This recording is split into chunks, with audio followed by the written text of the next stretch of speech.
Today Dakota continues on KX News. It's 6:30. Welcome back. North Dakota Farm Bureau President Daryl joins us this morning to discuss the impacts that the blizzard and the late snowfalls are having on our state's ag producers. Daryl, thanks so much for being here. Hey, thanks for having me on, Josh. Now, the snow is a double-edged sword because while a good portion of the state badly needs the moisture, there have been losses in calving and delays in planting. What are farmers saying about their losses, and do those losses outweigh the surge of recent moisture we've gotten in the form of snow?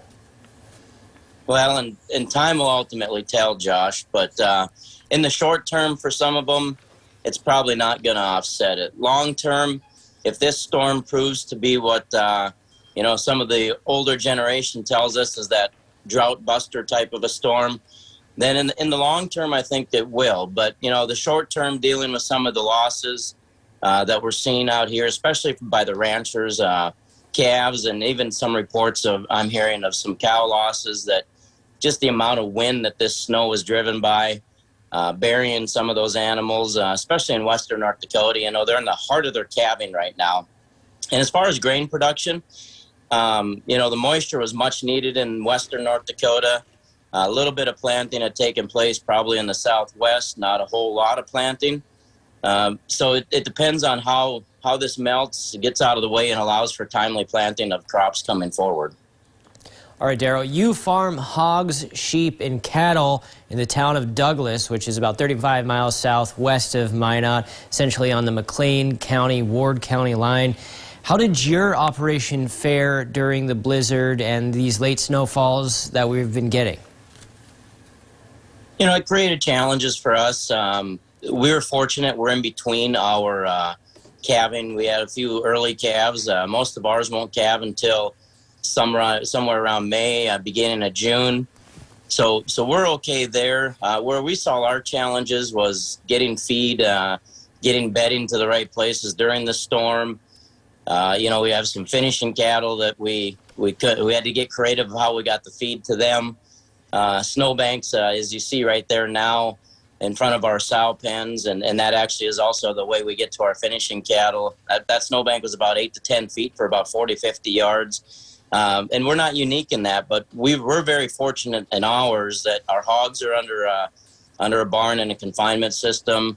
Our sheep, we were able to get under a one roof. But we had to move some things around. We had to put some animals together that we normally wouldn't put together just to make room for the cows, to get them up with the ones that do have calves for some protection.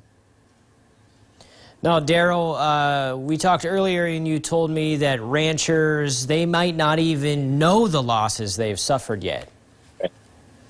Yeah, and I've talked to a few more since you and I talked yesterday, Josh, and until the snow melts and the deep banks melt away, they're not going to have an accurate number on their losses. There's anywhere from, they know right now, some 5-10%, even maybe 15% of the calves they had on the ground, and they're just worried what they're going to find come that. Even though they spent almost 24 hours a day with these cattle, you just couldn't keep up with the storm.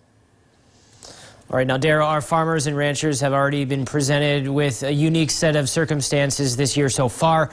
Can you tell us about any other pressing issues that are challenging our farmers right now? It's not a new issue. It started more than a year ago, but the supply chain issues, fertilizers, crop protectants, securing those, making sure the supply of them are going to be there is going to be a challenge. Just equipment. I've talked to a few that have ordered new equipment, new air seeders and planters, and they're delayed, and they don't have those yet for the new planting season. So those challenges on top of what this challenge with this storm that was so widespread may cause is, like I said in the beginning, time will truly tell if this is going to be a net positive at the end of the day or if it's just more of a negative. But we're hopeful. We are very hopeful. Farmers and ranchers are very resilient. All right, North Dakota Farm Bureau President Daryl, thank you so much for your time. Thank you.